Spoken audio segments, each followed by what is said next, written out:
Hello, my beautiful people. I got a brand new green screen. Yay! Honey, look at the green screen. Woo! Hey! Yeah!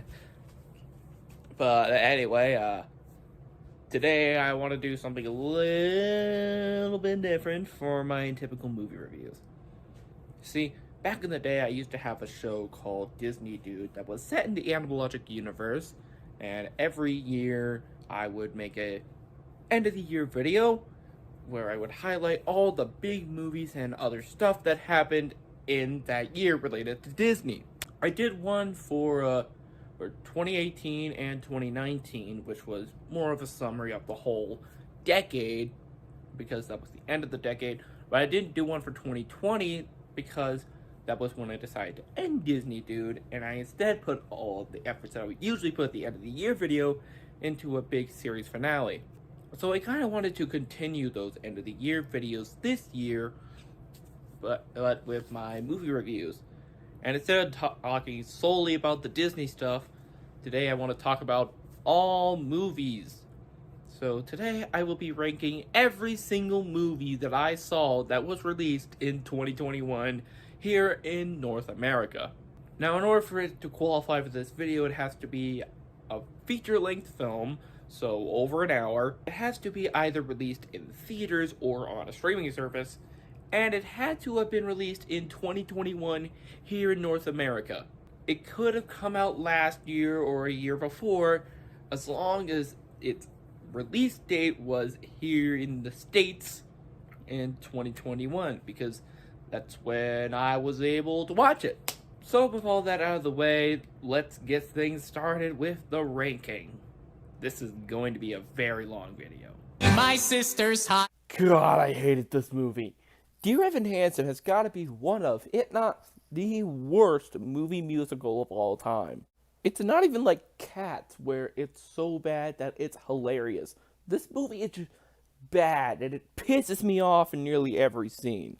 I already reviewed this movie back when it came out, so I'll keep this segment short, but yeah, this was terrible, and the grand majority of this movie's problems all have to do with Ben Platt as Evan Hansen.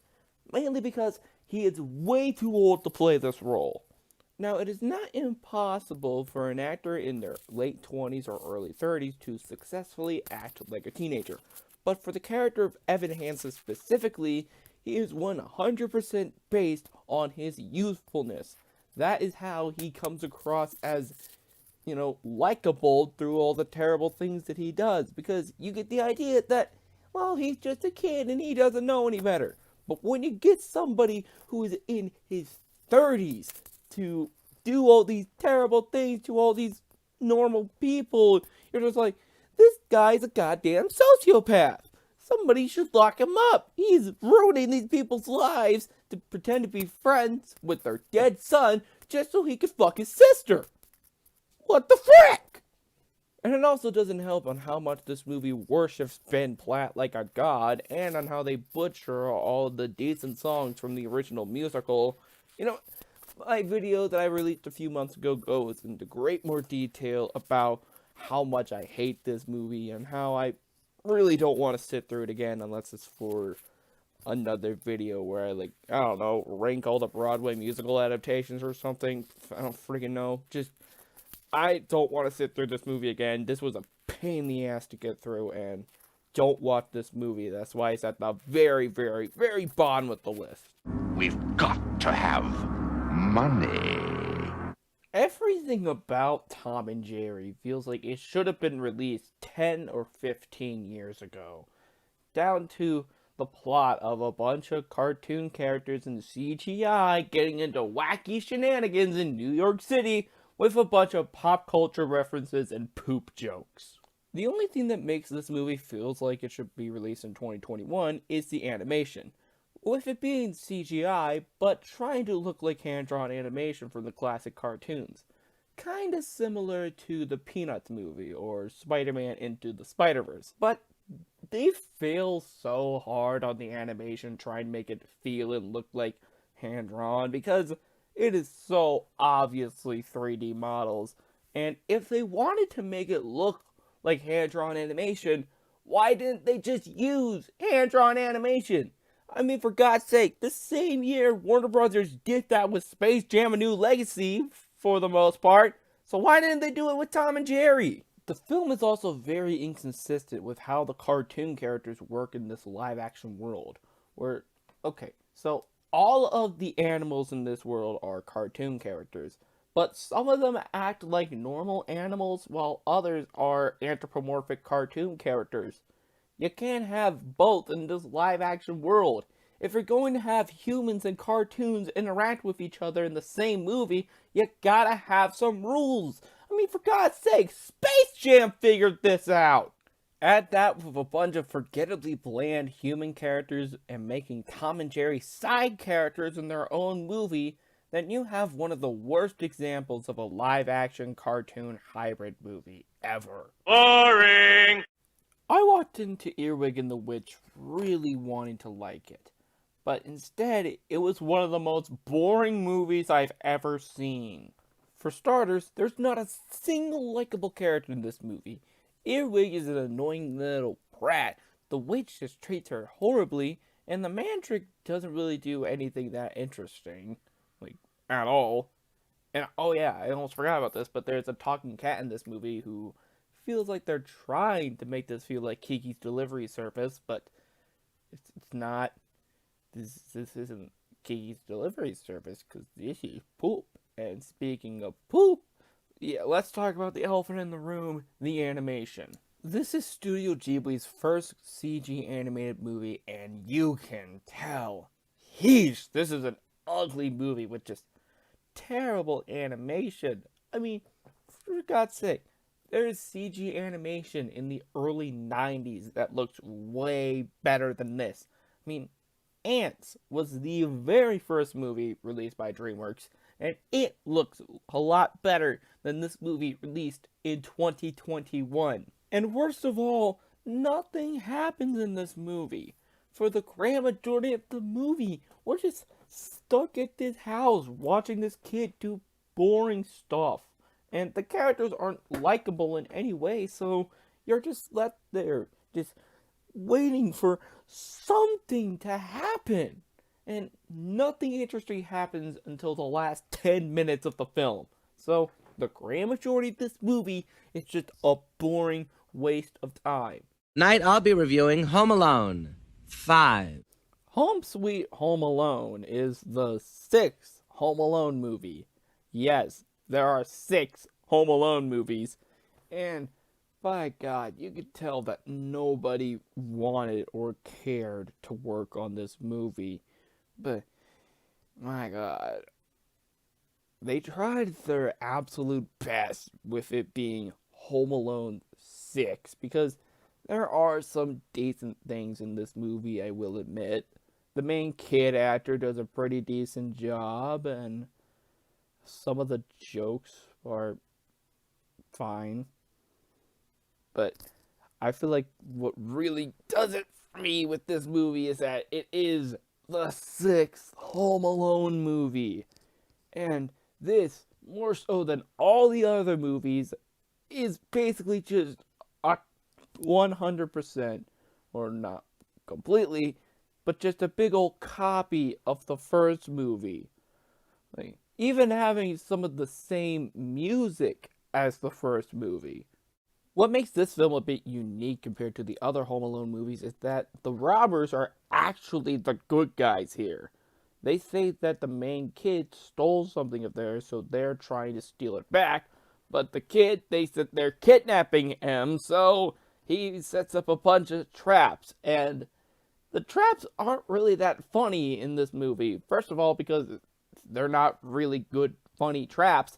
Second of all, like these people are just getting hurt for no reason. They're nice. They're just a nice couple, and you feel bad for them. If these happened to the wet bandits in the first movie, then it might be a little funny, but my God, you just feel bad for these two. They just want to save their house, and that's all. And this kid is trying to murder them. Dear God.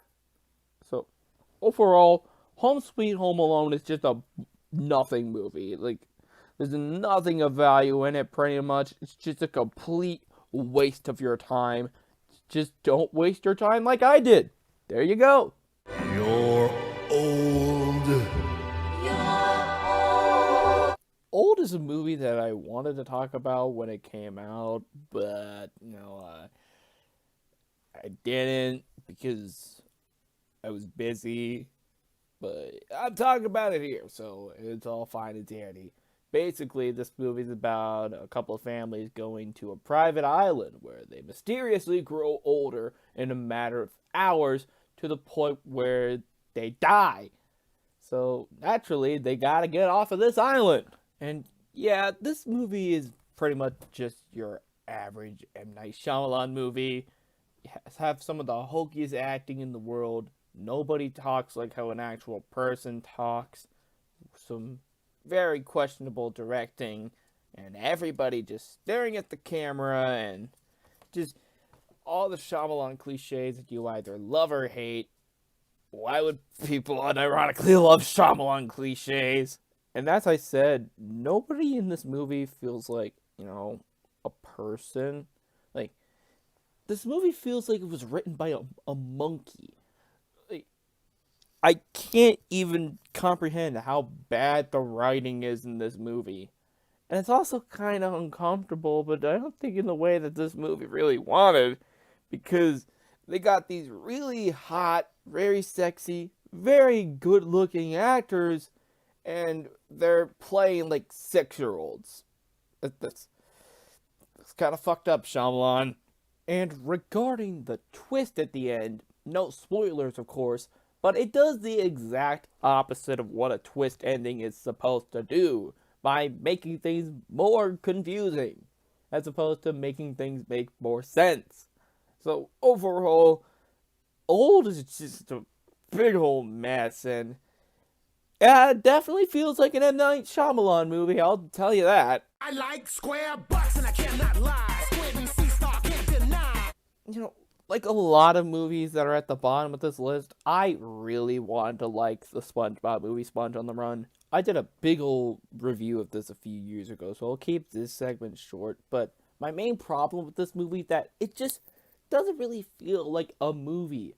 It feels like two things. One, a really long episode of SpongeBob, and two, a feature-length pilot for the SpongeBob spin-off, Camp Coral. And yeah, the Camp Coral stuff is pretty dumb. It really doesn't add anything to the movie at all, aside from, retconning the first season of the show in multiple different ways. But in regards to it feeling like just a really long episode of SpongeBob, keep in mind, it's not a bad SpongeBob episode. It's still pretty funny, and it definitely does feel like the show, but it doesn't necessarily feel like a movie.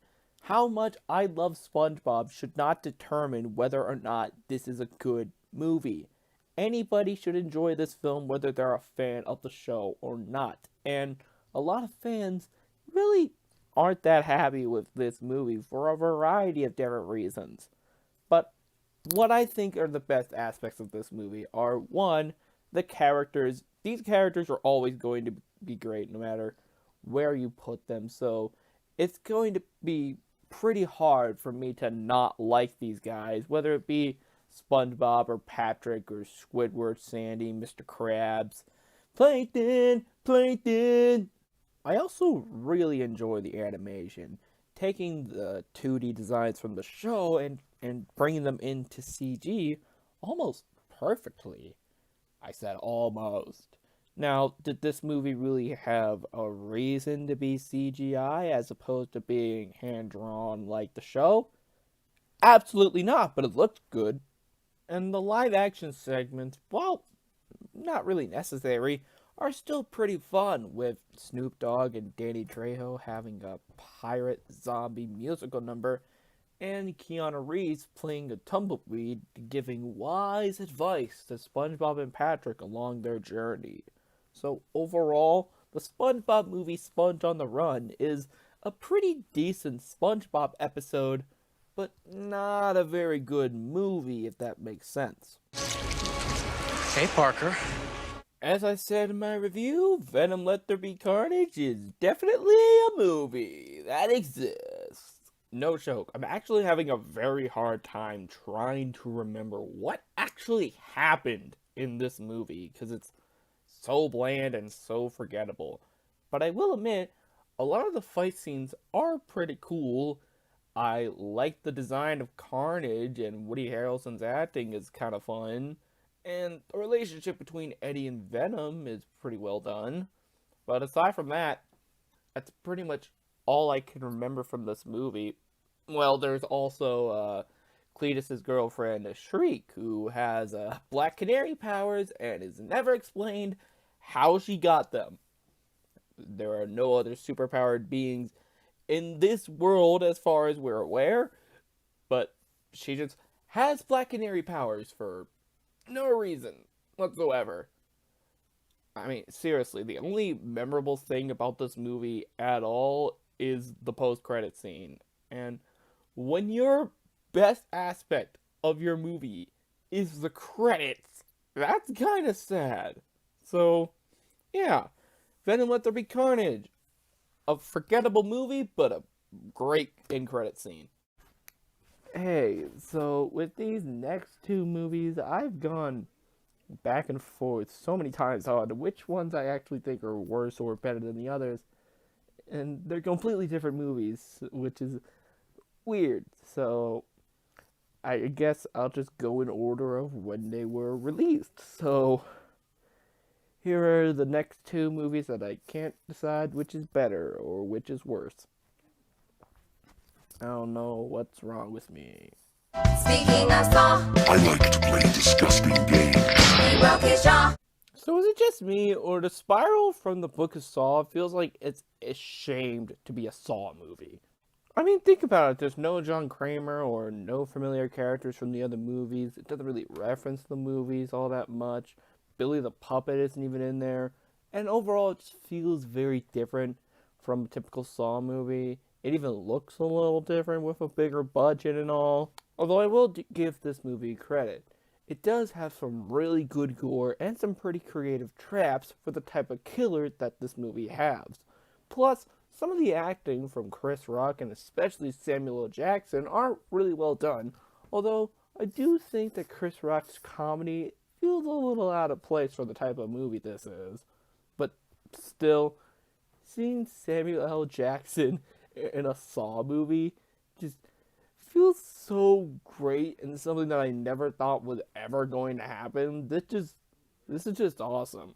But I do have a lot of problems with this movie, particularly the editing with random scenes being jumbled all over the place and the twist on who the killer actually is, because it is so obvious once you start putting the pieces together to the point where you're just waiting for the rest of the characters to just figure out already. So, Spiral from the Book of Saw is a decent, fine film, I guess. If you want to see some pretty good gore and trash with not the best characters, but some pretty decent acting to go along with it, and a not very good mystery, but you know what? It's a Saw movie, so screw it. Just watch if you want to have a decent time, I guess. I don't know what I was going with this segment, just crap. And now here's the other movie that I couldn't decide which is worse than Spiral from the Book of Saw.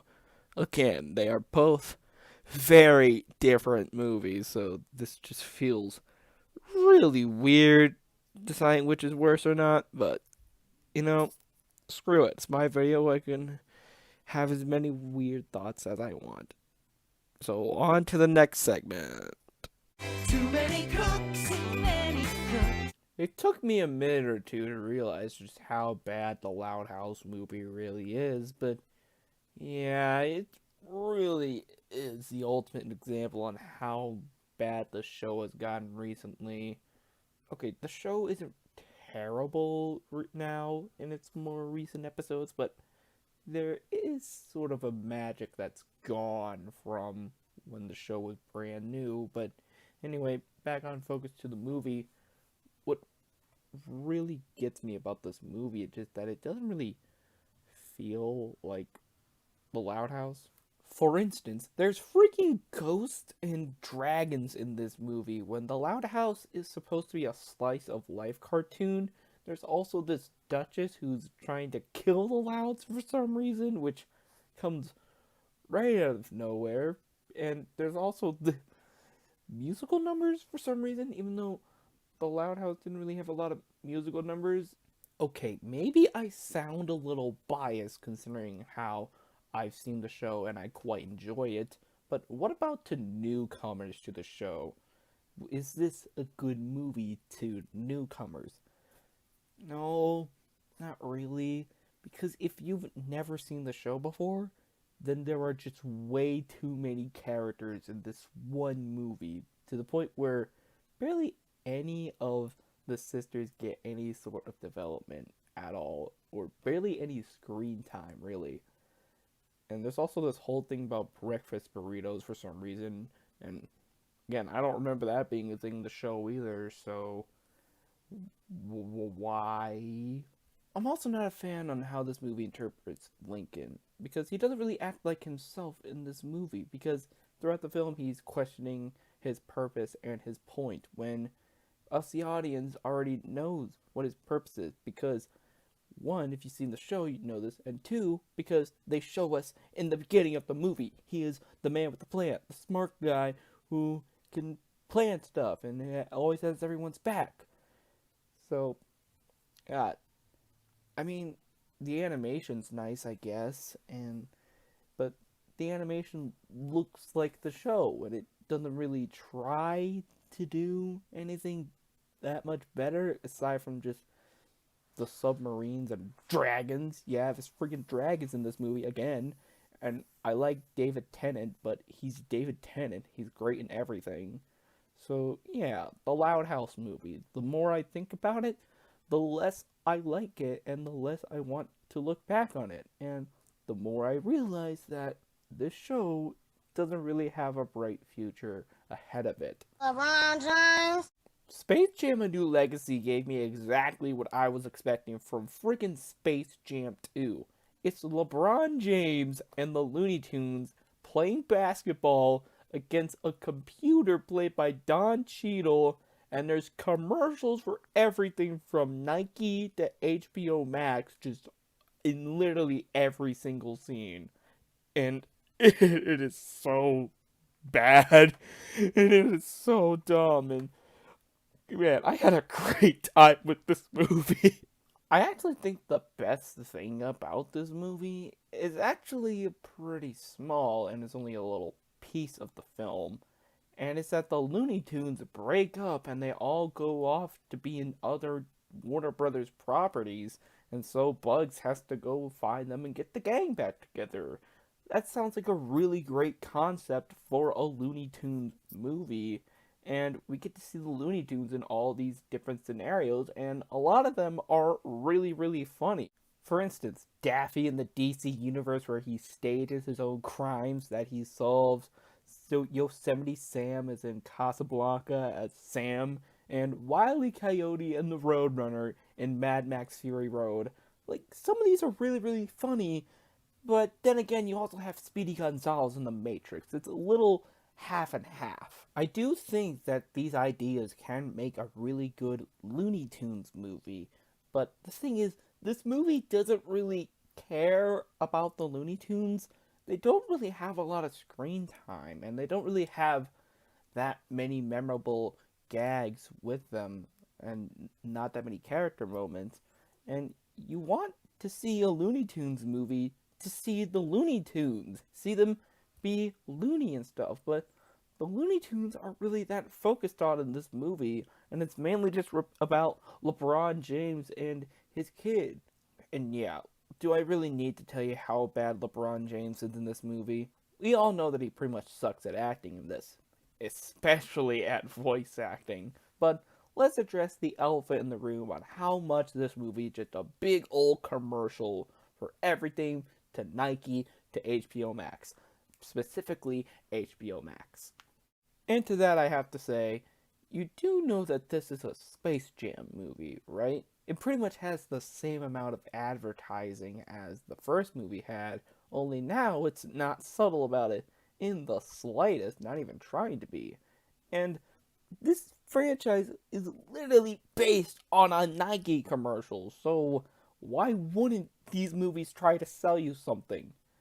And I will admit, this movie does have some pretty fun cameos. A lot of them are dumb, but some of them are actually really funny. So yeah, Space Jam: A New Legacy is, by every meaning of the word, the Space Jam of the 2020s, and by God, is this movie stupid, dumb, idiotic, and an obvious cash grab, but I had a lot of fun watching it, and if you want something stupid, and you just want to turn your brain off and have a great time, just watch this movie, man. The Super Friends. So, Zack Snyder's Justice League. It's definitely a movie that exists and was released in March of 2021, and I thought it was fine. Not the best DC movie of the year or ever, in my opinion, but a perfectly fine movie. I definitely think that it was better than Joss Whedon's Justice League, but, it's still not the best that DC has to offer, especially recently. A few of the things that sucked in the original movie are actually made better in this film, particularly the character of Cyborg, who was given a lot more screen time to develop his character and his backstory to the point where you don't forget that he's in the movie this time around. But one of my main problems with this movie is that it is way, way too long, clocking in at a total of 4 freaking hours. And this film could easily be cut down by like 30 minutes or so, or possibly even an hour. Like, this could have easily just been a 3 or 3.5 hour movie. This did not need to be 4 freaking hours long. If they really wanted to make a 4-hour movie, they should have not made it a movie at all and just made it a mini-series on HBO Max. I mean, for God's sake, the movie actually has 6 parts plus an epilogue, so they could have easily just made this a 7-part mini-series, but nah. They just wanted publicity saying, this is a 4-hour movie. And I hate to be focusing on the runtime for so long, but there's a lot of just filler in this movie. Like, there's a lot of scenes where the Flash is running in slow-mo, which makes sense for the character, but for some reason there's also a lot of scenes where Wonder Woman is running in slow-mo with her theme from Batman v Superman, and there's way too many scenes of Lois Lane just walking and mourning Superman. Like, do we really need to cut back to Lois this many times just to show that, oh hey, Martian Manhunter's in the movie? He doesn't do anything, but hey, Martian Manhunter's in the movie. So I know I sound like I didn't enjoy this film, but I did enjoy the majority of my time with the Snyder Cut. It's just that those are really serious flaws.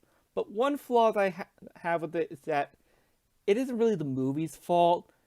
It kind of sucks that we're never going to see this story continue, judging on how the rest of the DC Universe movies are heading, because the Flash movie looks like it's going to erase this along with Man of Steel and Batman v Superman from canon.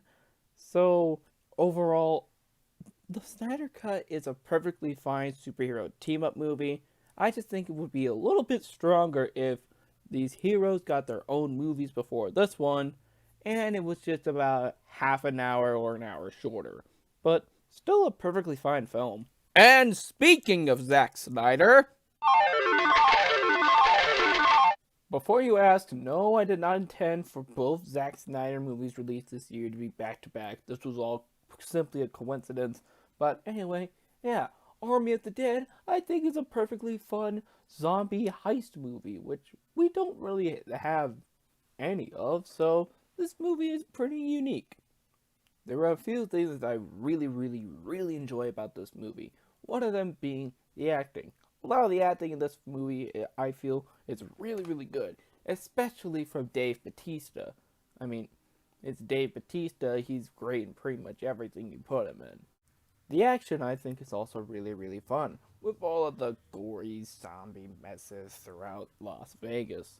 And speaking of the zombies are also really unique, because the zombies have sort of their own society, they have sort of a mind of their own, yet they still feast upon people's brains. I really like what Snyder did with the zombies here. And the opening credits, holy crap. I don't usually blush about opening credits in a movie, but the opening credits in this film are really freaking good, and I think they might go down as one of the greatest opening credits in film history. Like, it's so great. But I do have some problems with the movie. Mainly the fact, well, it's a Zack Snyder movie, so it's way too long for the type of movie that this is. I mean, for God's sake, it's a zombie heist movie. This doesn't need to be 2.5 hours. This arguably doesn't really need to be 2 hours. And there's also way too many characters in this movie to care about, for the grand majority of them to just either die or become a zombie anyway, so what's the point of having like 20 characters to go on this heist? Just give us like a select few, like half of that, and boom, we got our roster for our zombie action movie. But I did have a decent time watching this movie, and if you got 2.5 hours to kill, I'd say check it out. If you see these dogs in your front yard, just know upstairs I'm going hard. So Cruella actually genuinely surprised me, because this was actually a pretty decent movie, given the standards of the grand majority of the Disney remakes out there. And it's a little weird, because it feels like somebody pitched an idea over at Disney to make a Fashion War, Devil Wears Prada style 1970s movie over at Disney, and Disney was just like, hey, in order to make money, let's just slap a popular IP on this.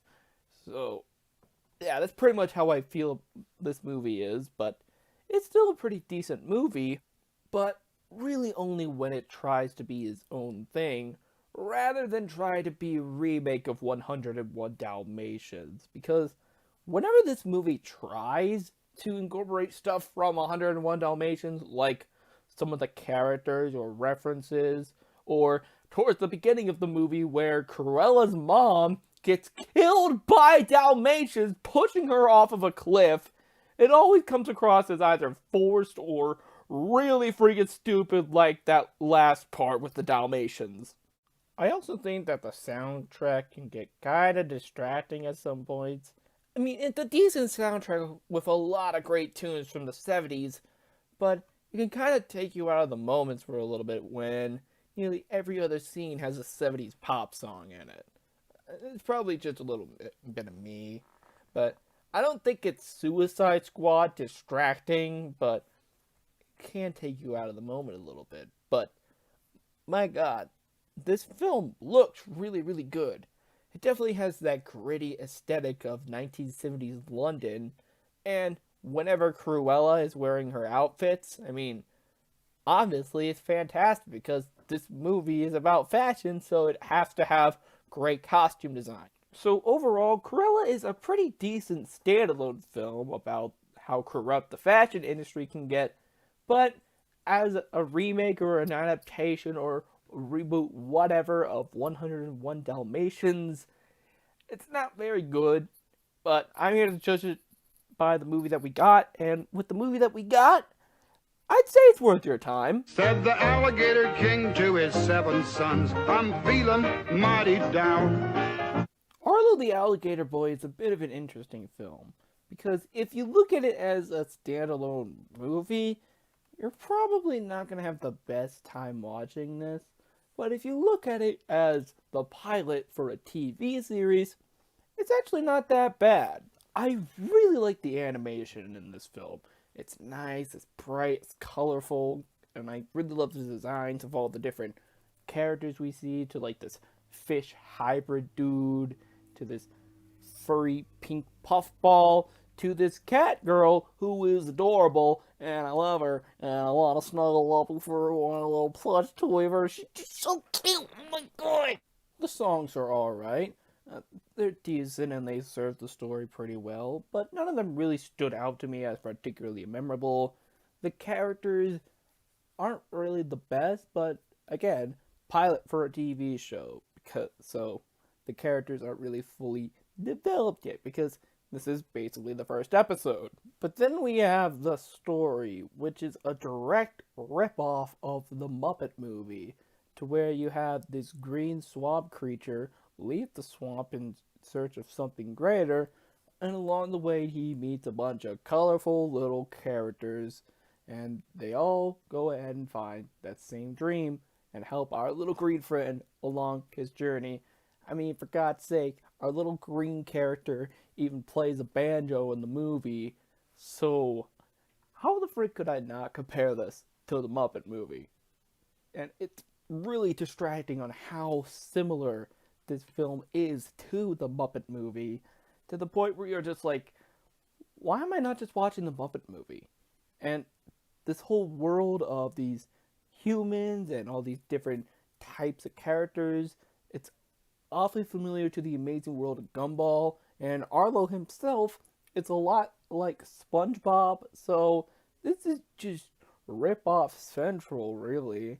So, overall, Arlo the Alligator Boy is a decent pilot for a TV show. Not a very good movie, though, because there isn't really a whole lot to it. I'm a tour guide on the Jungle Cruise ride. Skipper Dan is the name. As films based on Disney rides go, Jungle Cruise has got to be up there with one of the best. This was a very fun, very stupid summer blockbuster that you were not meant to take seriously in the slightest. The great majority of the charm from this movie comes from the performances of Dwayne Johnson and Emily Blunt. They just work so well off of each other.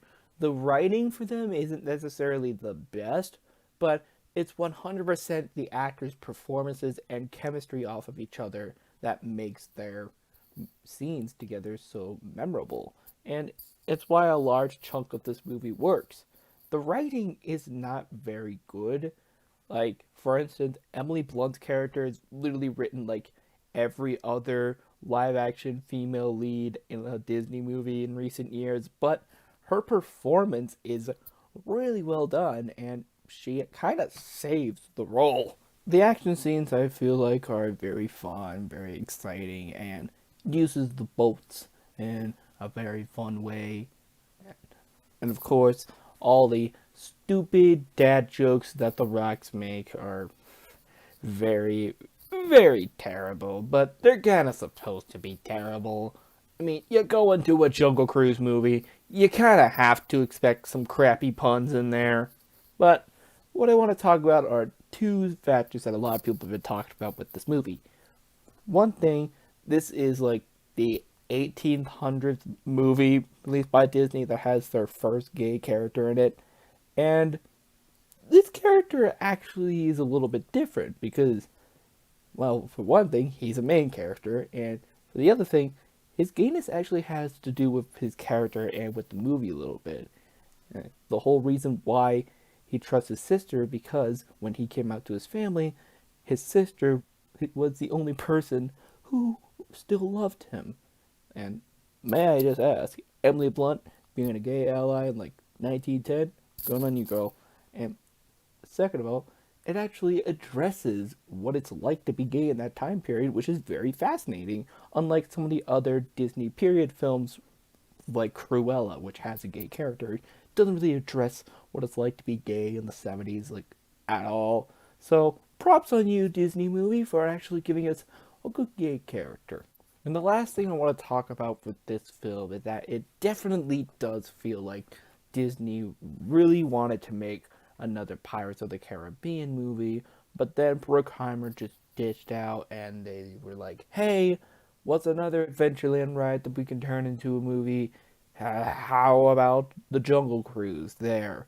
So you can tell that they really want this movie to feel like Pirates of the Caribbean rather than really feeling like Jungle Cruise all that much, because there's like these weird bee creatures throughout the film, and there are certain elements from the ride that do show up, specifically towards the beginning, and some certain characters like Trader Sam, but for the most part it doesn't necessarily feel specifically like Jungle Cruise. But you know what? Regardless on if you think it's faithful to the ride or not, I still had a pleasant time watching this movie. It's a fun, corny action blockbuster, and you know what? I recommend.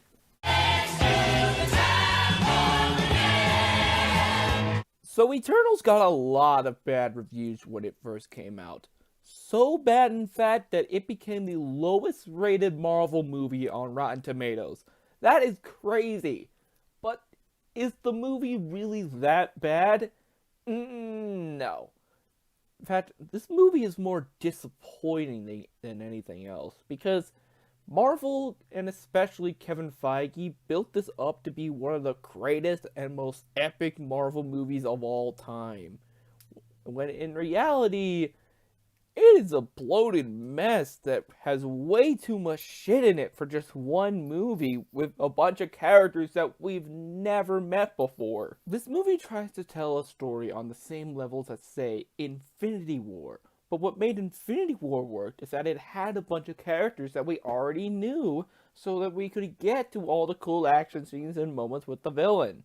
But with this, we are introduced to 10, count them, 10 brand new characters that haven't been introduced in this universe yet at all. And what makes it worse is that this movie is told non-linear, so half the time it will be told in the present day, or Marvel present day being in 2023, and other half of the time it'll cut back to random points throughout history, just showing the Eternals just shooting the shit. But let me be perfectly clear.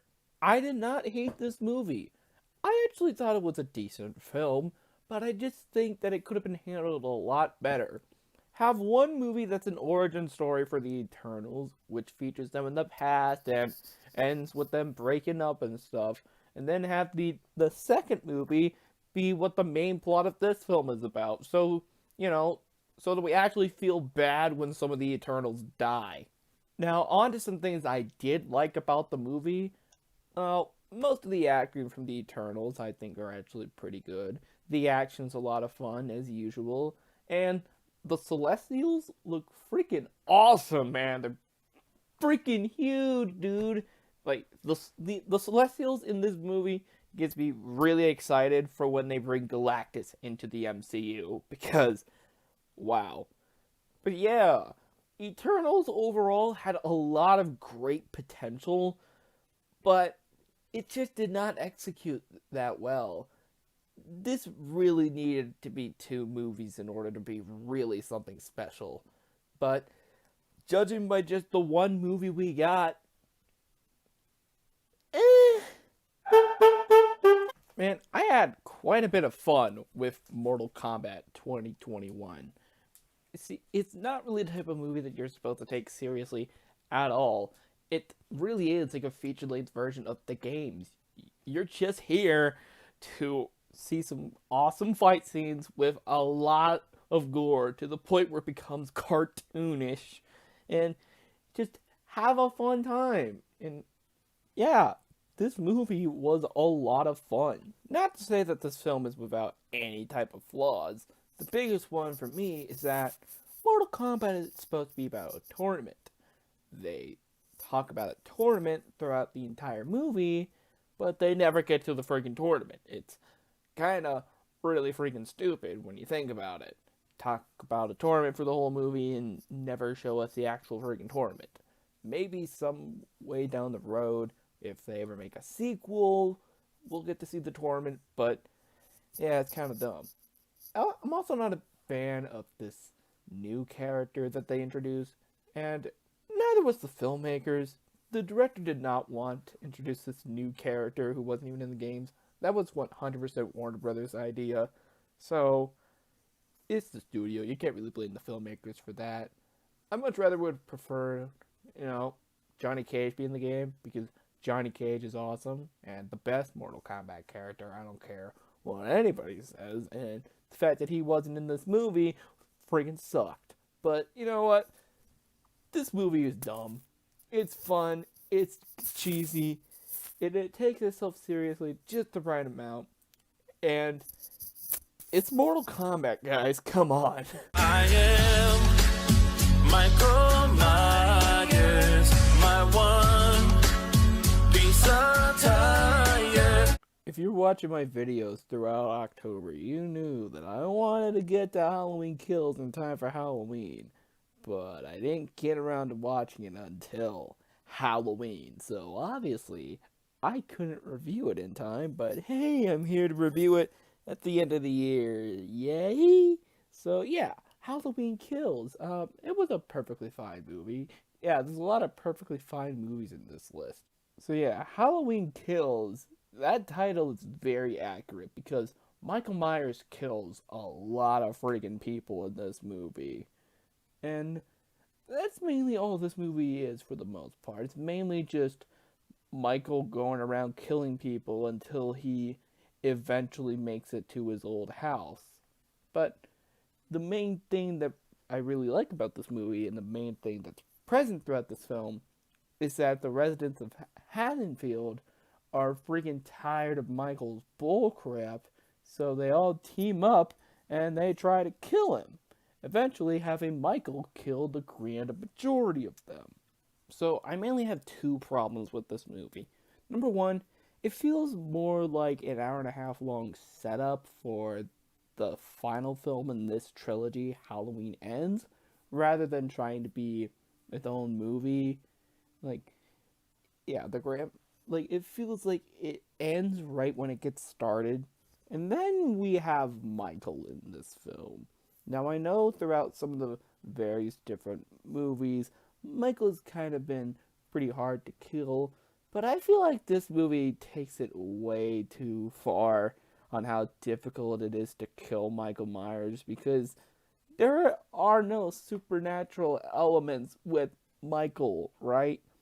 He is supposed to be a basic dude, and to me, I feel like that's what really makes Michael Myers scary, is because he could literally just be any normal dude. He could be your freaking child. That's literally how he is in the first movie. But in this movie, he's indestructible. Towards the end, all the different townspeople are beating the crap out of him, stabbing him and cutting him in all sorts of different ways. But then 5 minutes later, Michael gets up and kills all of them. Dear God, come on. What will kill this man? Genuinely, what will finally do it so that this man is freaking dead? Come on. Just kill him already. It's kind of annoying on how much these movies just refuse to kill him off, no matter whatever you do. Even when in Halloween H2O, when they cut off his freaking head, they still didn't keep him dead. What the frick? That rhymed a little. Also, one of the main characters wears a Christmas sweater in this movie, in a film with Halloween in the title, and that is very distracting. But I did still have a pleasant, fun time watching Halloween Kills in theaters, and you know what? It's a Halloween movie, so it's fun. It's got some great kills in it, and Jamie Lee Curtis is awesome as always. So yeah, Halloween Kills, give it a watch this Halloween season. You are my buddy until the end. Ron's Gone Wrong is a PG non-horror version of the Child's Play remake. I'm gonna admit, when I first saw the trailers for this film, I thought it was kind of lame. There wasn't really anything that was grabbing me. But it was on Disney Plus, and I decided to watch it simply for this video. And you know what? I'm kind of glad I did, because this is a pretty decent family film.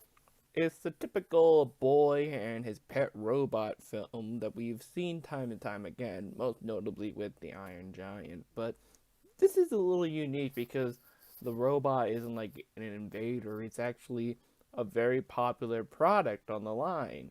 And this kid is the only kid who doesn't have it.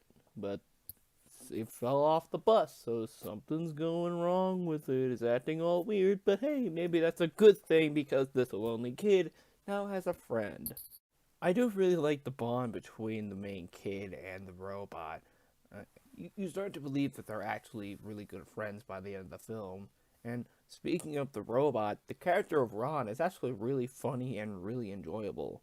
He does some things in this movie that actually warrant it having a PG rating. I know, an animated film released in 2021 that actually deserves a PG rating for a change. Like, that's practically unheard of. I mean, there's nothing risque in this film or that much, but, there's some jokes that maybe go a little bit above the notch, a couple swearings here and there, and this movie pushes the envelope a little bit, nothing too much. But one thing I really don't like about this movie that it kind of had two climaxes. Like, there was a point where this movie was about to end, and it would have been perfectly fine if it just ended there.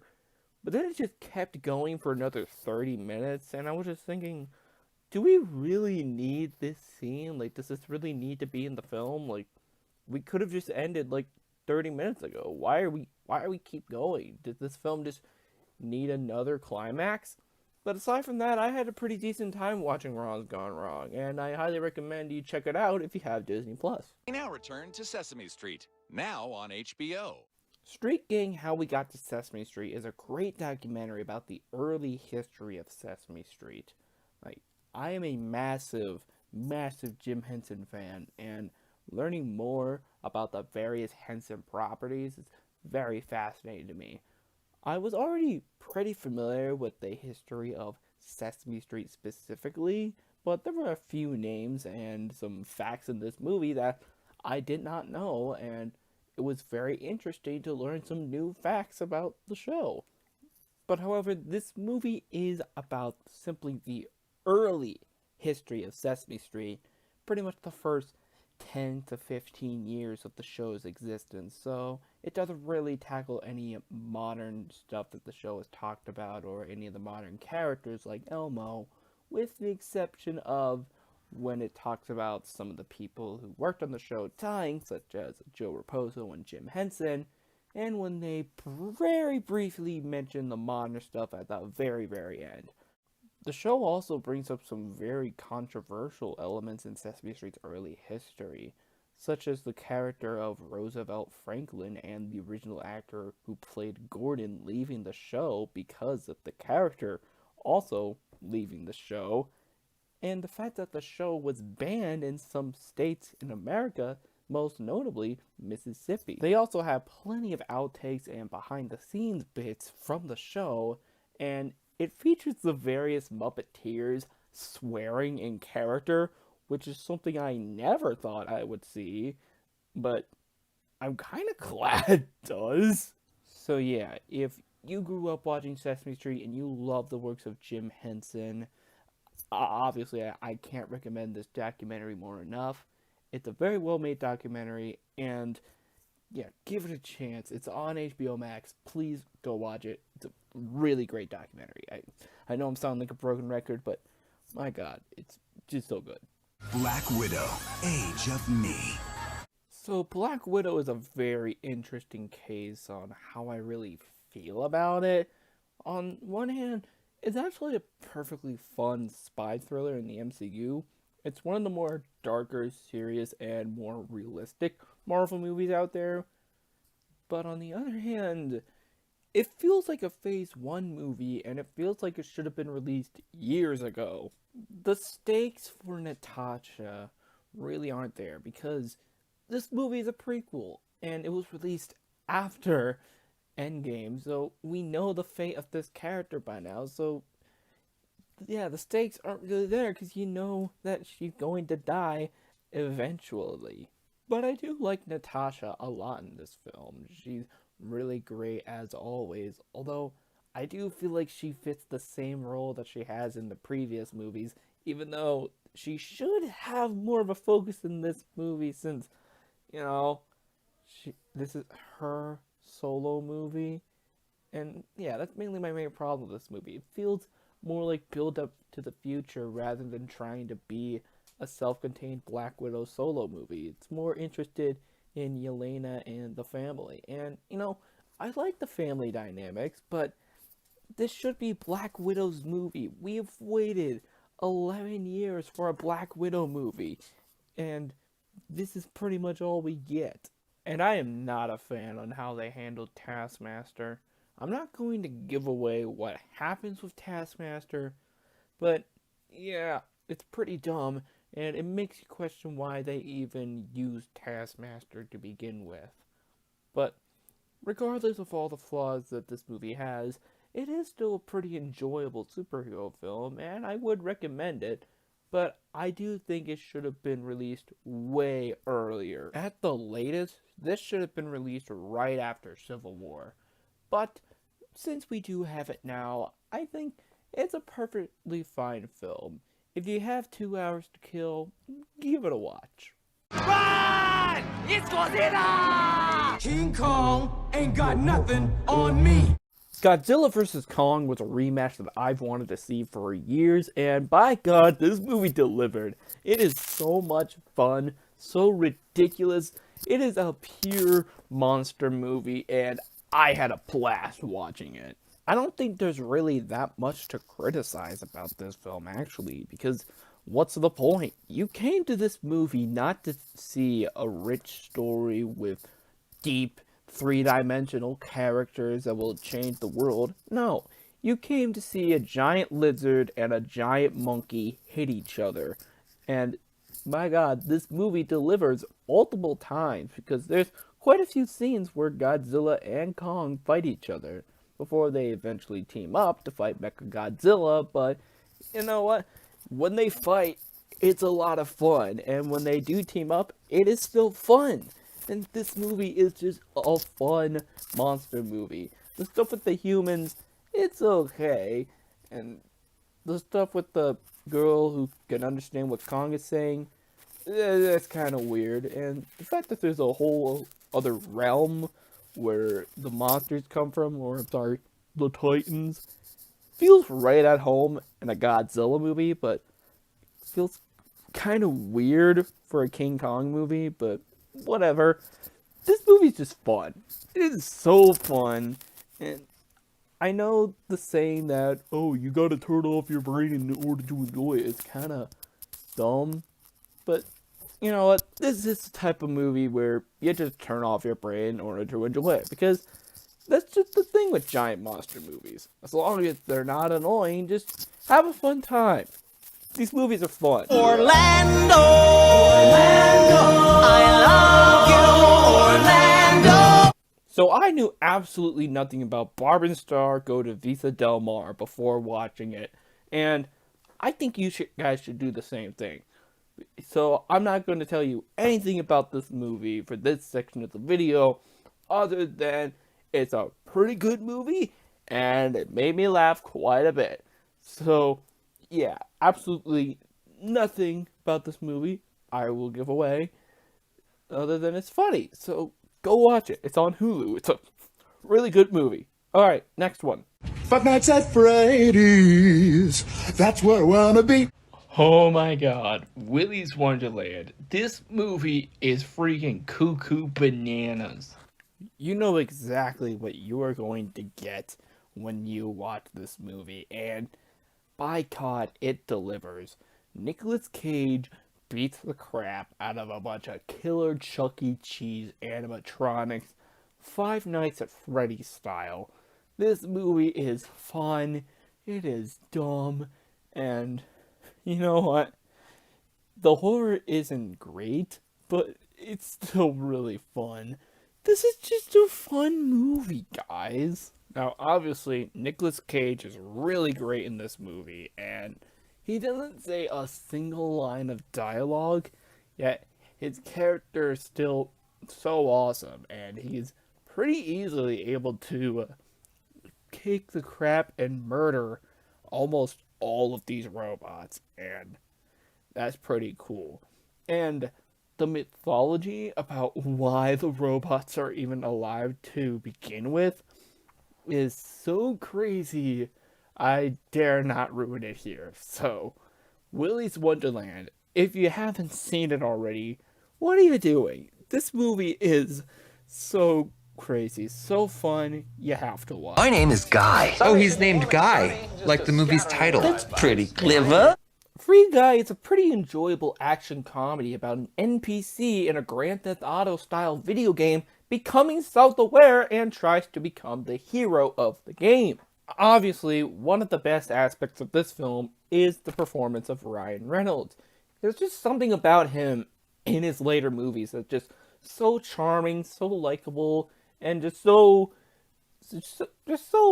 charming. Again, about his later performances ever since Deadpool came out, he's just always been the funny, wise ass that, gives the quippy remarks, But Ryan Reynolds isn't the only good thing about this movie. All of the other actors do a really great job, especially Taika Waititi as this over-the-top video game executive bad guy. I fucking love Taika Waititi, and his performance is probably my favorite thing in the movie. So, yeah, I probably would have liked to see a little bit more of him, but, I think he gets the right amount of screen time, and you know what? He's great in this movie. He's fantastic. The action in this film is also pretty good. It's fun, exciting, and it keeps you on the edge of your seat to figure out what's going to happen. For the most part, because we know that guy is just going to respawn because he's a video game character. And of course, the film is freaking funny, mainly due to the delivery of the actors more so than the actual writing. And the story could use a little bit more working because it can get a little predictable after a while. And I know this isn't really a big problem with the movie, it's mainly just a personal preference thing, but I personally think it would have been a whole lot better if the video game world was computer animated to look like an actual video game, like how we see in the real world in the film, so that there's a clear difference between the video game world and the real world aside from just what's going on, as opposed to the video game world being live action. But again, this is a preference thing, and it doesn't really have anything to do with the quality of the film itself. This is still a really funny, really creative movie that I highly recommend if you haven't seen it already. Pardon me, are you Aaron? Sir. Vivo was a really fun animated musical that came out on Netflix that seemed to be a step in the right direction for Sony Pictures Animation. Yeah, if you saw my review of Hotel Transylvania 4, you'll know that I want the future Sony movies to be more like this, Spider-Verse, and another movie that you'll see on the list, and less so like Hotel Transylvania. But anyway, this movie has a very strong beginning and a very strong ending. But by the time Vivo meets up with the little girl, the film kinda doesn't become bad, but kinda dips a bit in quality. It's still not a very bad movie. There are several enjoyable parts in the middle of the film. It's just that the beginning of the film had such high standards for the rest of the movie, but it does definitely pick back up again by the time that the third act comes around. Also, what's the point of having Vivo talk in the film when none of the humans can understand what the freak he's saying because they just hear kinkajou noises? I mean, if you're gonna have Vivo talk, either just have all the other humans hear what he's saying, or just not have him talk at all. Don't try to have your cake and eat it too by, oh, he could talk, but nobody can understand him because he's the monkey and he can only interact with other animals. That's just stupid. That's dumb. But the animation is very bright, very colorful, and overall very well done. And most of the songs I think are very good, with the exception of the one that the little girl sings when we first meet her. That was pretty cringy. But for the most part, Vivo is a very fun, very enjoyable animated family musical that I recommend you guys check it out. It's on Netflix, so give it a watch. Lin-Manuel Miranda did a lot of movies this year, so just check this out if you wanted to watch everything he did in 2021. And spoiler alert, the rest of his movies are pretty high up on the list. He's a magical pony flying to the sky. So I did not expect to like My Little Pony: A New Generation as much as I did, but yeah, this is actually a really good movie, and I had a lot of fun watching it. Like Arlo the Alligator Boy, this movie is really meant to be a pilot for the next My Little Pony TV series. But unlike Arlo, this actually works as a movie by itself. You could just watch this movie with no knowledge of the other show that's gonna come afterwards, or any My Little Pony property, and you could enjoy this perfectly fine, because I barely watched any MLP stuff before watching this, and yeah, this is a really good movie, and I understood everything just fine. I did a review of the film back when it came out, but to summarize my most basic of thoughts that I liked about the movie, the animation is really good. It has a great message about friendship and trusting each other. It's kind of cute to see these ponies with modern day equipment. The songs are pretty good, although I think there could be a couple more. And the voice acting is really solid. So overall, if you're a fan of My Little Pony or a newcomer like me, I recommend you check this movie out, because it's a really fun, very cute kids movie, and yeah, you're gonna like it, or you might even love it, because I'm not kidding. This movie is genuinely really good. Go watch it. Ghostbusters! So Ghostbusters Afterlife was actually a lot of fun and a very great nostalgic trip. After all these years, we finally got the Ghostbusters 3 that fans have wanted. Although, I will admit, just like how I said in my review, this film is filled with flaws.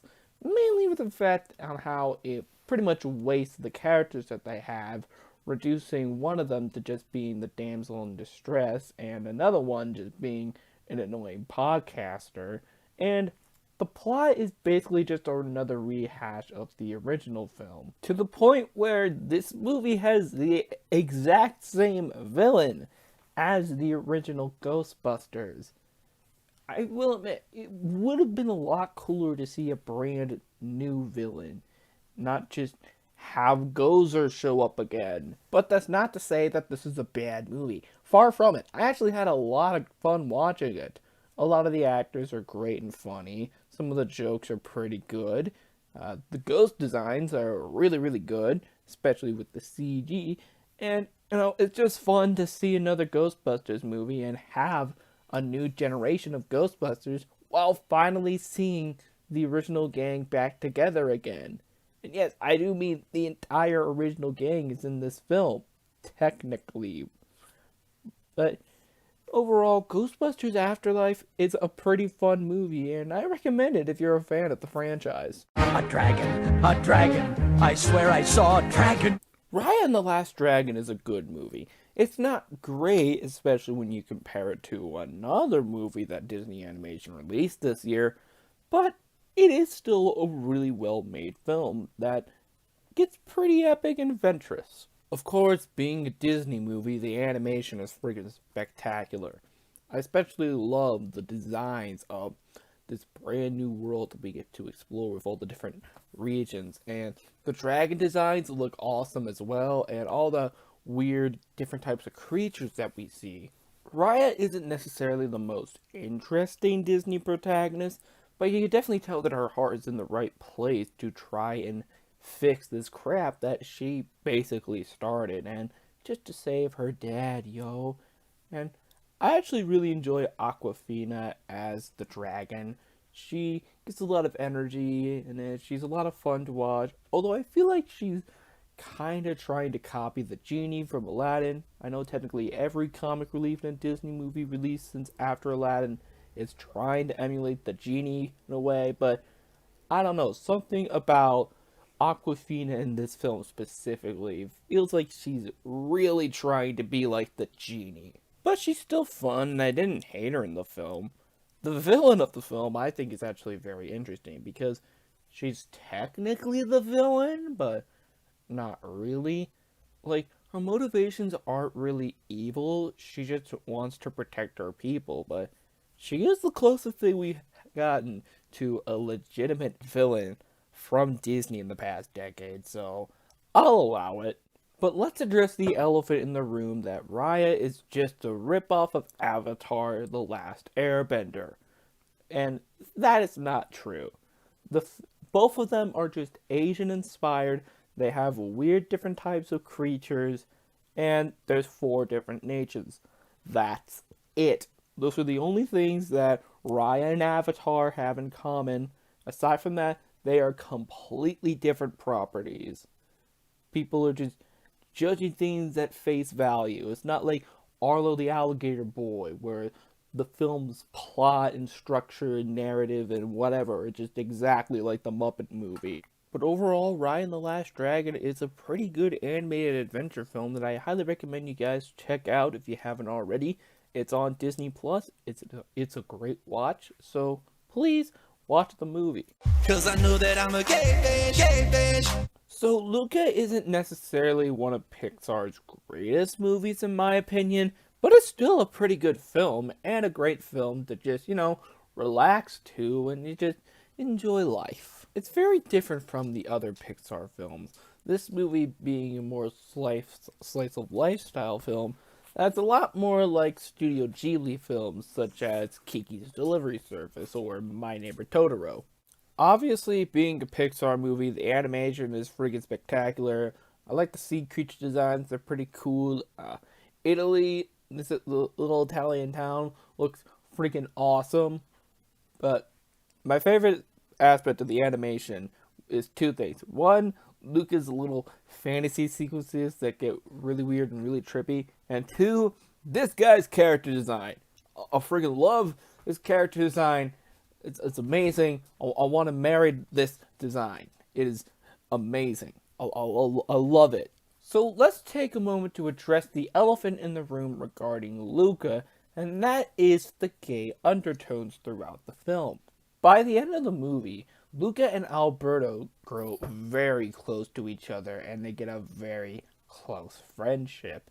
And at the beginning of the movie, when it's revealed that Luca and Alberto have been hanging out, Luca's parents specifically advise him to not hang out with him, as if it's wrong or immoral in a way, similar to how parents, very strict homophobic parents, insist on how their kids should act heteronormal.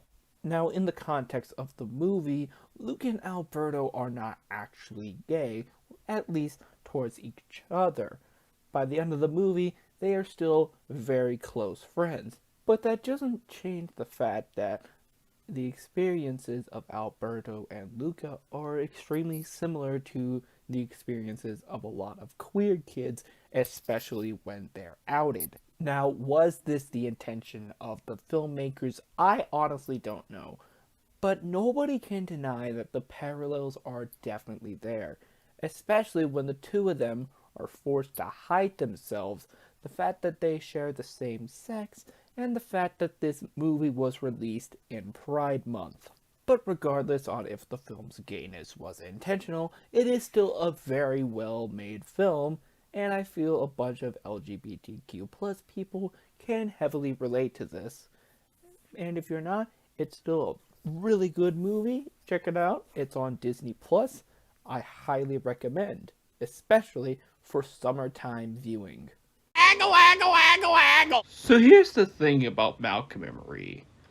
This movie is very repetitive. As in, this movie is only in one location, and that is this one house. And there's only 2 characters, that being Malcolm and Marie, and the whole movie is them fighting, them making up for a little bit, and continue fighting again, and it just continues on like that for an hour and a half. Fun fact, I'm actually recording this segment the day before Valentine's Day, and the funny thing about this movie is that it is a horrible Valentine's movie, so perfect timing, Ryan. Anyway, This movie has a lot of very long, and I mean very long monologues from the two actors, and some of them go on for just the right amount of time, while others go on for a minute or two too long. But I think that is intentional because of how crazy and off topic and just all over the place arguments between two people can get, or just conversation in general, because basically this whole movie is just a conversation between a dying couple. And throughout the movie, you get the idea that Malcolm and Marie still love each other, but at the same time, it wouldn't be surprising if the relationship would just end right there. They'd break up, or they'd literally just kill each other. And the acting in this movie is freaking phenomenal. John David Washington and Zendaya give some of the best performances of their entire career, and probably some of the best performances of the decade. But given now the decade is starting, kind of hard to tell. But anyway, the point is, these two knock it out of the park with their performances in this film, and you believe that these characters are actual people and not just characters on a screen. So, overall, Malcolm and Marie is a very interesting character study with these two people, and I recommend it to people who are interested in character studies and to watch a relationship crumble. Definitely don't pick this as a date night movie, I'll tell you that. Be very, very quiet. A Quiet Place Part 2 was one of the best theater experiences that I had last year, because this is such a good horror movie. I was already a pretty big fan of the original film, so I was excited to see what this sequel was going to give us, and it delivered. This movie is very creepy, and it continued the family drama present in the original movie. I do think that the grand majority of the film is very well made. The new character that's kind of replacing John Krasinski is pretty good. Emily Blunt is great as always. The kids are good, especially the daughter, showing how capable she is at just about everything in terms of this apocalypse. And my favorite scene in the entire film is the opening scene, where we get to see day one of this invasion, and there's a one shot in that is just amazing. And John Krasinski did a very good job directing that scene and the entire film in general. He is a very good director, and I can't wait to see what future directing stuff that he does in the future. I also like that we get to see this apocalypse through the point of view of other people, and at different areas and different places, see how many people are trying to survive and cope with this danger that's among them. And this movie, being quiet for the grand majority of it, it's very strong with its horror, to the point where if someone's phone went off in the theater, or if your phone went off when you're watching it at home, I can guarantee you everybody will be crapping their pants, because the horror in this movie is just that good. Overall, A Quiet Place Part 2 is an extremely great horror sequel, and this gives me super excited for the inevitable A Quiet Place Part 3 to end off the trilogy. Fuck the police coming straight from the underground. A young nigga got it bad 'cause I'm brown. Judas and the Black Messiah is a fantastic film based off of the Black Panther Party and a spy that is among them. And this movie is just fucking brutal, man, on just how it was like to be black back in the 60s. And even today, for fuck's sake. Like, this movie does not hold back any punches. Like, that will be the thing you remember walking away from this movie. Just how shitty it was back then, and even how shitty it is now. Like Like, the police in these movies, like, the police in this movie will burn down the black people's houses or raid them. It's appalling what they do in this movie. The writing in this movie, fucking spectacular. The acting, amazing. Just, this movie was extremely well made, and it is extremely relevant to our times. Sadly, extremely relevant. As a dumb white kid, I'm not really the best to tell you about civil rights and black inequality in America, but I can advise you to go watch this movie and do your research to learn more about it, because this shit really needs to end, and this movie just shows on how terrible this shit could be back then and even now, because some of the stuff in this movie and the stuff that the Black Panther Party had to go through in real life are still present in modern day society. So check out Judas and the Black Messiah. It's a goddamn masterpiece. We have found the witch, may we burn her? So I actually decided to include all 3 Fear Street movies all together at the 12th, 11th, and 10th place in this whole ranking, because I really feel like these movies in particular should be judged together rather than separately. And I think that overall, the Fear Street trilogy is a really great trilogy, and it works a lot more as a mini-series rather than a film series, because watching these movies individually feels a little bit, unfinished. Well, because it's not finished. There's still more to the story. So if you just watch them together, treat them as a mini-series, I mean, for the God's sake, there's previously on segments at the beginning of the sequels. So, yeah. This is more of a mini-series and not a film trilogy, so technically I shouldn't be talking about it either way, but fuck it. Netflix count these as the movies, so yeah, they count. What was I talking about again? Oh yeah, the Fear Street trilogy. One of the things that I appreciate about the movies is that each and every one of them sort of pay tribute to a different type of horror movie, or a different era of horror movie. Whether it be part 1 with films such as Scream, part 2 with films such as Friday the 13th, or part 3 with films such as The Witch. And with each and every film, the trilogy just keeps getting better and better and better. And by the time you get to the end of part 3, you ultimately have a very satisfying experience with all 3 films together. And I also appreciate how honest this movie is on how it's like to be gay in the different time periods that each films take place in. Especially with part 3, on how brutal it is to be gay in that time period. And I also really love all the different types of monsters and possession people, whatever, that each film gives.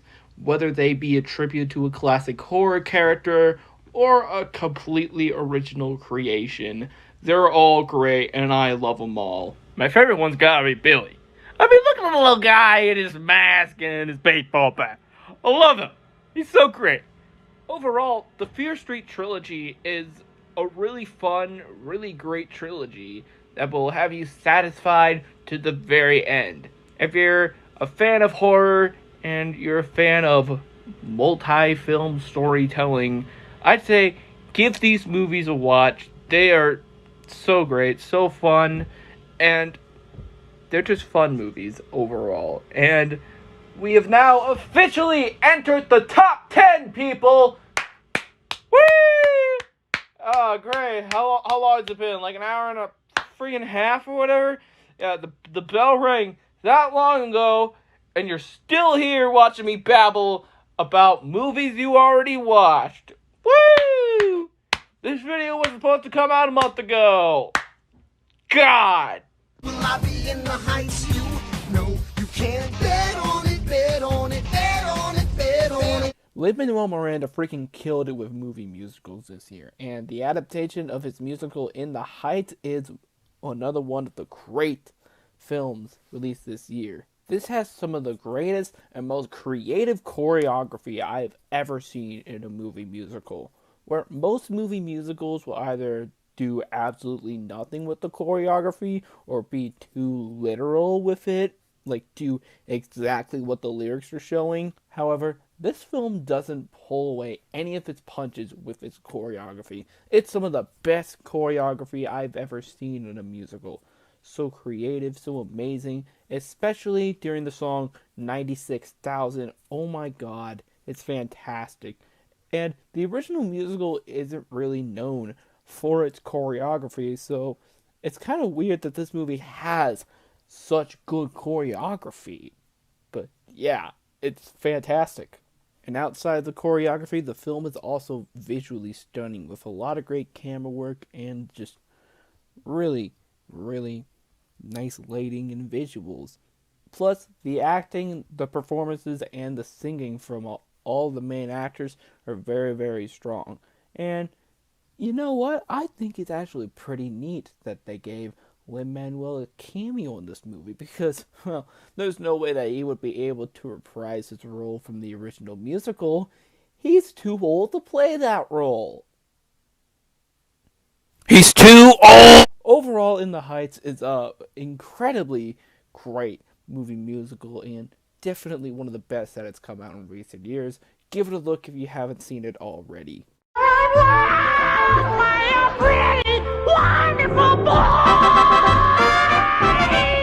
The West Side Story remake is way better than it has any right to be, because it's a remake of one of the greatest movies of all time. But this is just as good, if not better, than the original movie. This film makes me wish that Steven Spielberg would direct more musicals and wish that he started directing musicals soon, because visually and musically, this is one of the best movie musicals in a long time.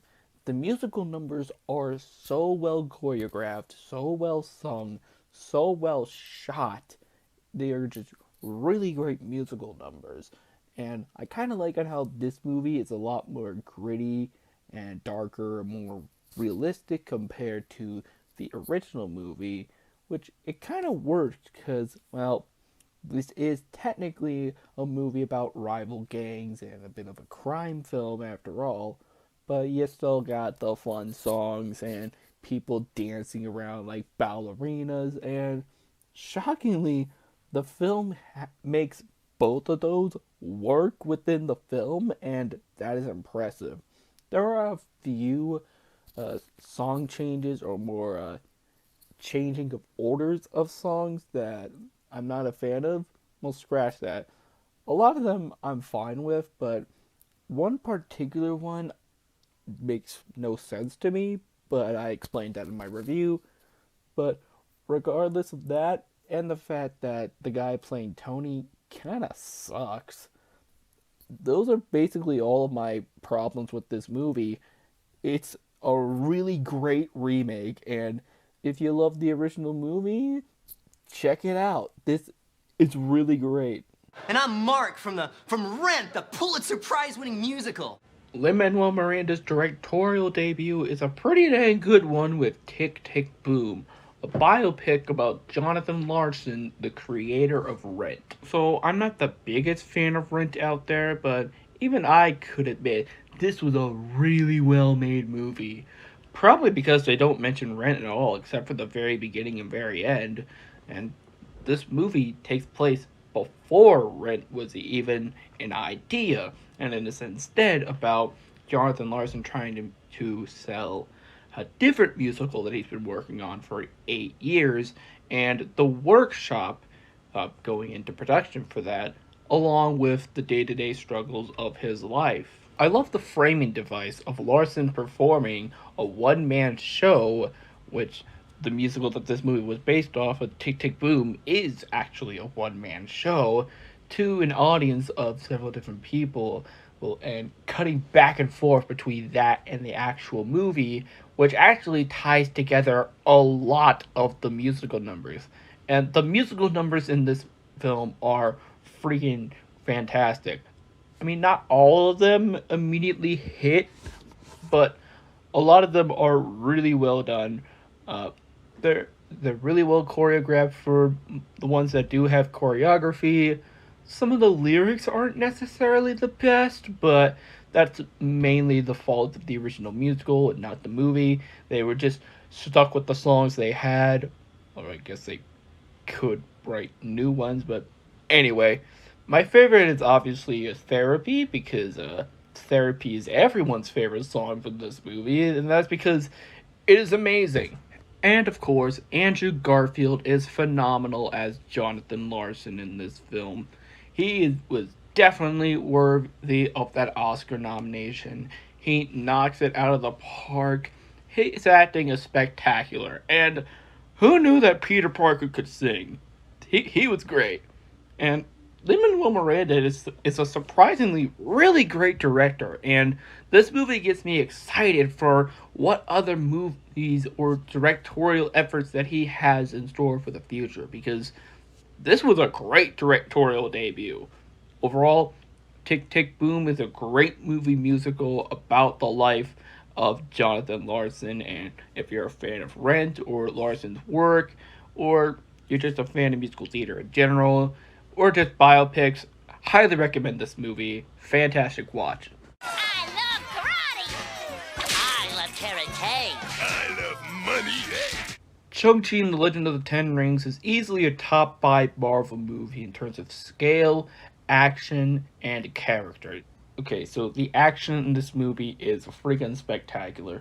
This is Marvel's first time ever making a martial arts movie, and for their first time, it's very impressive. And a lot of the stunts were actually done by Shang-Chi's actor Simu Liu himself, and he did a very great job with a lot of those stunts, and a lot of the other action is very well done, until we get to the final act, where a lot of it's just a big CGI lizard dragon fight. But a lot of the hand-to-hand combat martial arts, that stuff is all really great. The characters are all really great. I really enjoyed the character of Shang-Chi. His friend, played by Awkwafina, could get a little annoying sometimes, but overall she's a fine comic relief.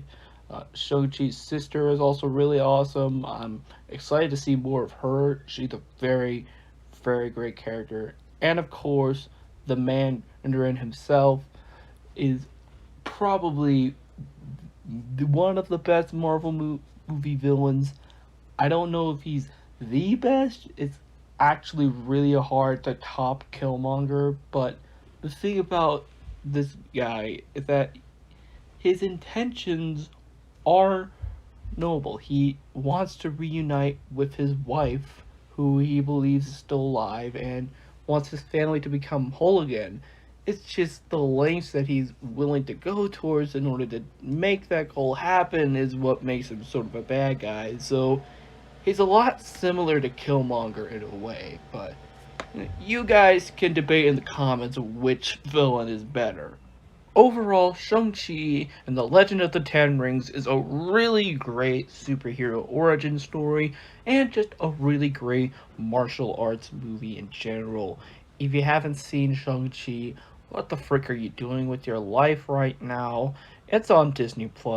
Go watch this fantastic superhero movie, because it truly is one of the best Marvel movies ever. Emotional, damn it! I don't want to brag or anything, but I actually saw Encanto in theaters a whole month before it came to Disney+, and when the whole freaking world was obsessed with it, and We Don't Talk About Bruno became the highest charting Disney song, ever. But I'm totally not bitter that the fact that the video I made about it before it got super popular didn't get any views. I'm not bitter. I'm not bitter at all.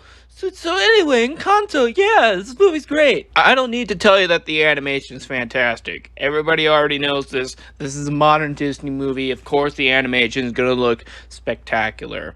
But, oh my god, the deaths and the themes in this movie deserve a whole other video to itself about just how fantastic it really is. I know I reviewed it already, but I'm gonna have to make another video about Encanto to fully analyze it and talk about why this is one of the best Disney movies ever. But I can give you the bare basics. The animation is great. The story is very unique and very original. Taking the whole, a group of superpowered beings, but the one person without any powers, and flipping it on its head, and you have all these people with powers, and they don't use it to, like, save the world or defeat bad guys. They just use it to help out their community, which I find really freaking cool.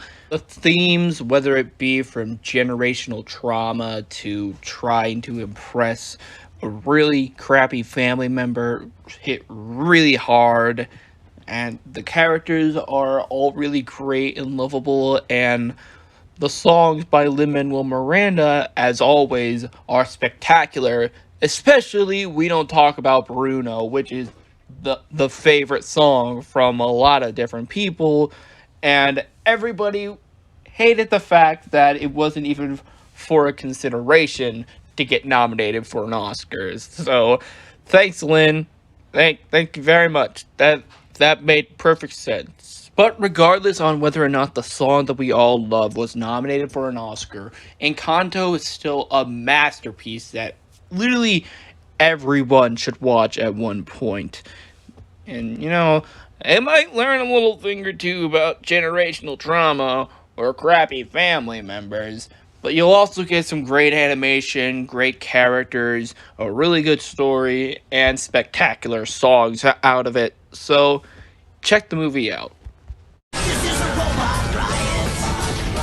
The Minstrels vs. the Machines has got to be the funniest animated movie of the year, and by far the funniest film released by Sony Pictures Animation. This is a great movie about a family putting their differences aside in order to come together, in order to stop the robot apocalypse. Yeah, that type of humor can be found all over this movie, and this definitely does have a lot of great visual and just great gags in general. Speaking of the visuals, the animation is freaking great. It definitely has a bit of a more stylized look to it. It's kind of like Spider-Verse, but not really. But definitely the best aspects to the animation, I think, are the little 2D animated effects that pop up every now and then to make it look like one of Katie's home movies. And it gives the movie a bit of its flair and a bit of its own identity. That and the family drama aspects of this movie are very well done. I would highly recommend you guys watch this movie with your family and just love each other and watch it. It's a great movie. What, we some kind of Suicide Squad? The Suicide Squad is the best DC movie ever. Yeah, fight me on this, motherfucker! This movie is one of those comic book movies that just embraces the insanity, embraces the absurdity of everything, and just has fun with it. It is completely proud of being a comic book movie.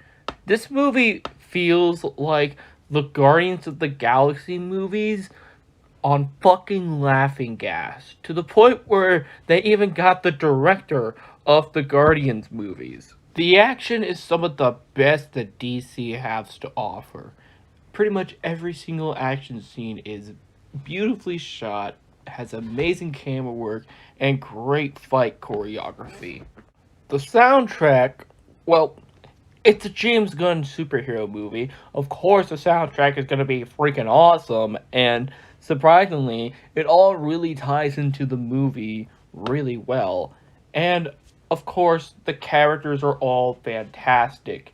So each surviving member of the Suicide Squad, past the first 20 minutes, They're all so well written, so three-dimensional. And then there's also King Shark, to the point where you can imagine each and every one of them in their own solo projects. And I just gotta say, a movie has to have really damn good writing in order for you to feel sad for a girl who can control rats and a guy who shoots polka dots out of his hands. And Harley Quinn's character development has really grown strong in this movie, proving that after her breakup with the Joker, she really doesn't need any man in order to help her get by in this world, especially if they're killing children, you know. Overall, The Suicide Squad is a fantastic comic book movie, and just a fantastic movie in general. If you're a DC fan, an action fan, a comedy fan, or just a fan of cinema, basically, you have to watch The Suicide Squad. It is fantastic. Spider-Man! Spider-Man! I'm gonna say it. Spider-Man No Way Home is the best live-action Spider-Man movie, and is possibly the best solo Marvel movie. I don't know if it's the best solo superhero movie, but in terms of the MCU, it's the best solo movie. This movie is one of the quintessential examples on multi-film storytelling, and it makes the previous movies in this franchise that a lot of people thought were just okay a whole lot better because of this film's existence. The MCU Spider-Man movies have been a coming-of-age story for this version of Peter Parker. Starting him off with just a kid who's looking up to Iron Man, and eventually becoming Spider-Man. Not Spider-Teen or Spider-Kid. He becomes a man by the end of this movie. Bringing back characters from the older Spider-Man movies to further Peter's development and to continue their stories, it was really awesome. And it was just fun to see these actors reprise their roles as their respective villains. And maybe some other actors. I'm not gonna give away who, but, you know, this movie's been out for months. Everyone who's wanted to see it has seen it already. In fact, I hope they've seen it already. But if you haven't, well, that's on you, buddy. I'm still not gonna get away any spoilers, so... I mean, you're probably not watching this far in, but you're not getting Spider-Man spoilers. And the ending of the film will leave you so freaking satisfied. To the point where I have never been more excited for the future of a superhero movie or franchise, like, ever, possibly since Infinity War ended. Like, this movie has possibilities for the future that Phase 4 of the MCU really hasn't had so far, and I'm all for it. Whether it be for Spider-Man, the multiverse, or anything in the MCU, I'm excited for it. So if you haven't seen Spider-Man No Way Home, what is wrong with you? If you're a fan of Spider-Man, this movie celebrates everything to love about the character. Everything you love about Peter Parker is in this movie, so go watch it. It is fantastic. But here's the thing. What movie could possibly top this film with all of the fan service, all of the great action, and just the crowd-pleasing amazingness that was Spider-Man No Way Home? What movie could possibly top it? Well, it's not a major blockbuster. It's actually something that was filmed in a freaking bedroom. Where do I even begin? Bo Burnham Inside has got to be one of the most complex and interesting films out there in the modern age, but also one of the stupidest, the silliest, and one of the most fun.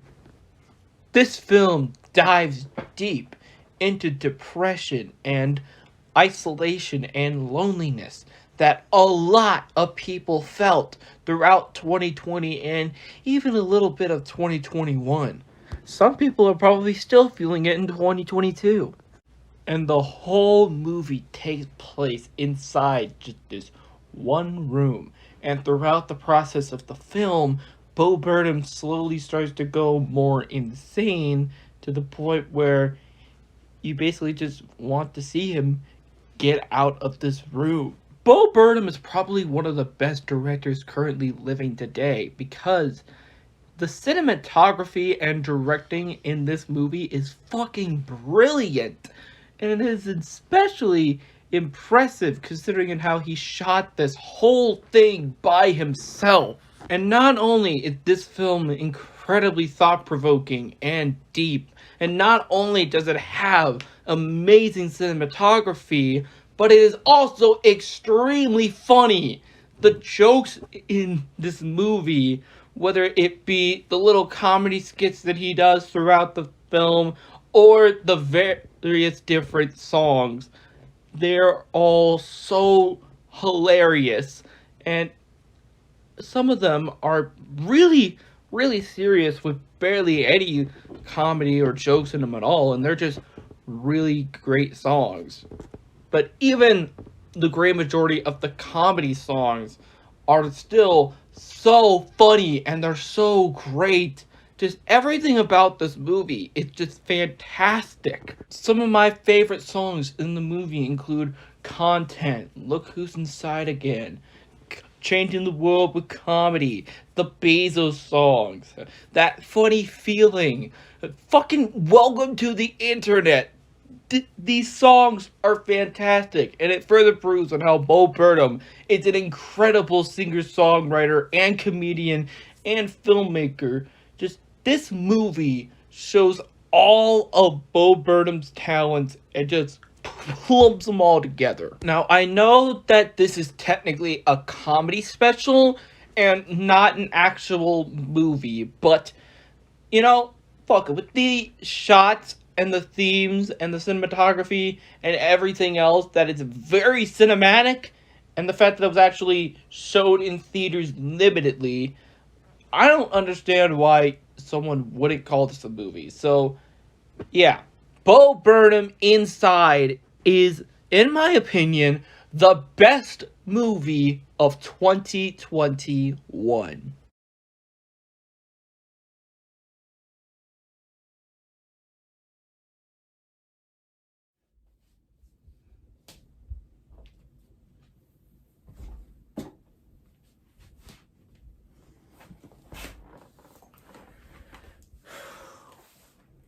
It's weird that these are the only movies released last year that I own. So it is currently 12:19 p.m. on February 19th, 2022. And that opening bit that you saw with me in front of the green screen at the very, very beginning of the video, that was filmed back in early January, possibly the end of December. Basically, I planned this video to be released like a month ago, but then who knew that making a video talking about 45 movies would take a while.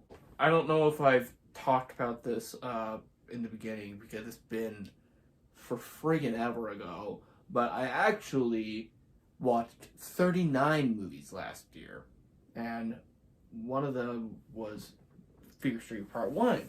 And I wanted to finish off the trilogy, watch Fear Streets Part 2 and 3, and, well, I wanted it to be a more rounded number, not 41, so basically I had to watch 6 additional movies for this video, and that's probably why it took so long, because I wanted a more rounded number for the video. So outside of Fear Streets Part 2 and 3, the 4 other movies that I watched for this video were Malcolm and Marie, Ron's Gone Wrong, Willys Wonderland, and Barbie Star Go to Vista Del Mar. All those movies I thought were good to an extent, and you know, I don't regret watching any of them. I think all 4 of those movies are very well made in their own way. So because of me wanting a more rounded number and having to watch all those movies, and the fact that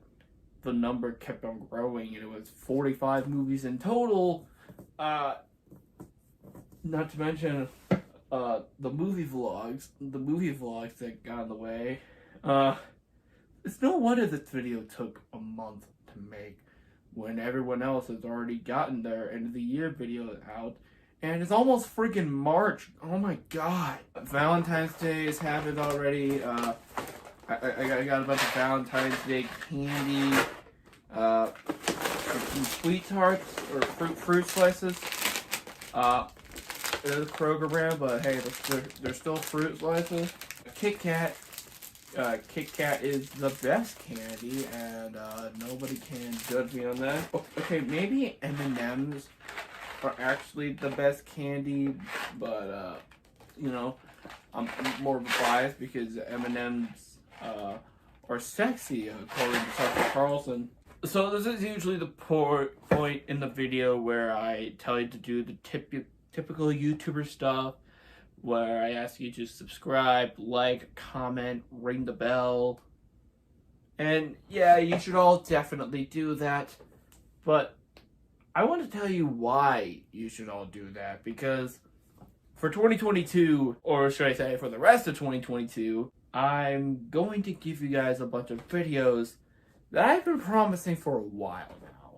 We recently hit 250 subscribers, and I guess you could say this is sort of my milestone subscriber video, so thank you for 250 subscribers. Let's hope we can get to 300 soon, maybe 500, and eventually 1,000. And so here are some of the bigger videos that I plan to get, hopefully within the first half of the year. I want to get the next episode of Kicking the Bucket out, which is my series where I review every single movie part of the 100 movie bucket list poster. I've done 2 episodes of that so far. One was Lagan, whatever the subtitle was, and the other one was The Goonies. The next episode is going to be on Amadeus, the Mozart movie. Next is the Super Smash Bros. Season finale. Now, there are 2 episodes left in Season 1 of Smash Bros. I've been putting them off for God knows how long, and this year, I just want to get that arc done so I can move on to the next one, because I got future plans for Super Smash Bros. I just need to finish off the Master Hand, Crazy Hand, Bowser arc. So, expect the final 2 episodes of Season 1 of Super Smash Bros. Coming soon. Season 1 that took 5 years to be released. And speaking of taking a while to be released, I also plan this year to finally kick off Movie Marathon Madness, the Marvel movies. Now, these are just like all Marvel, not just the MCU. Which means that this will start off with crap like Howard the Duck, The Punisher, Captain America, and the Roger Corman Fantastic Four, which was never officially released. But then after we get all that crap out of the way, we can have, you know, the fun stuff like say, X-Men and Blade and Spider-Man. But I feel like that first video is going to be a really, really fun time because we're going to have all the different terrible movies. But before I get all of those videos done, there's one more video that needs to come out after this video, and that is the 5th anniversary of Toon Talk. The 5th anniversary is this Friday, and I have a pretty good idea of what I want to do with it. And by complete coincidence, that also just so happens to be the 100th episode of Toon Talk. So mark your calendars for February 25th, because I got something pretty special in store. So, with all that out of the way, thank you guys so much for watching this video. And what was your favorite movie released in 2021? And what movies that haven't been released already are you looking forward to in 2022? I'm certainly looking forward to movies such as Sonic the Hedgehog 2, all the various different Marvel movies, the Batman, Lightyear, Jordan Peele's new movie Nope, the new Stephen King movie Firestarter, I believe it's called. And there's some movies that are out now. HBO Max has a new movie out called Kimmy that looks really, really interesting. A24 is going to be releasing a lot of great stuff this year. Just a whole lot of great movies are going to be coming out, especially Super Mario Brothers. We can't forget about the Mario movie. That's going to be the best movie of the year. And will actually probably be the best movie of the year. The Blue's Clues movies coming to Paramount Plus. But with all seriousness, thank you guys so much for watching. Be sure to like, comment, and subscribe, and to ring the bell in order to be notified on when all of those videos that I just mentioned will be coming out. And thank you guys so much for watching till the end of this. What? We've been here for 2 hours now? Has it been 2 hours? It's definitely the longest video on this channel by far. By God, these videos just keep getting freaking longer. But I've rambled on long enough. Again, thank you guys for watching. And I'll see you later. Bye!